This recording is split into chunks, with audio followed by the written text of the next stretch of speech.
มันเลยสูงค่ะมันเท่าที่มาเป็นน้ำผอมกันนี่เดี๋ยวผอมแหละ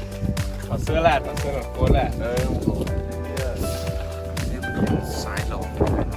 ดังแยกร้องกับด้วยเยี่ยวเยี่ยวมันไม่ยืด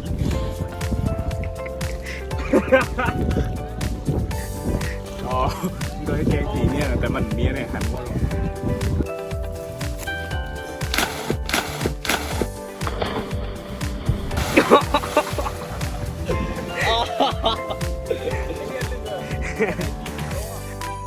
มานังแค่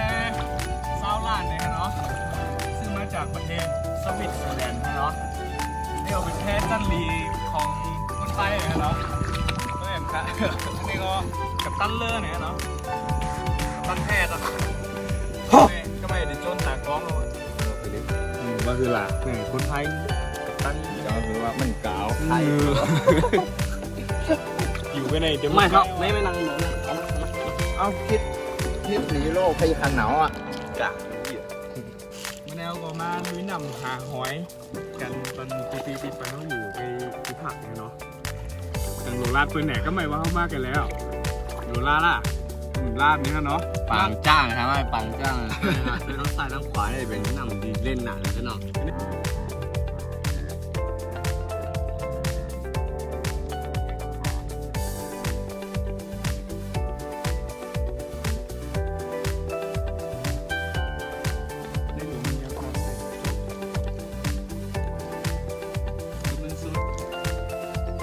ทำไมเขาเดี๋ยวถ่ายมือเขาถ่ายมือเพิ่มขึ้นเนี่ยกัน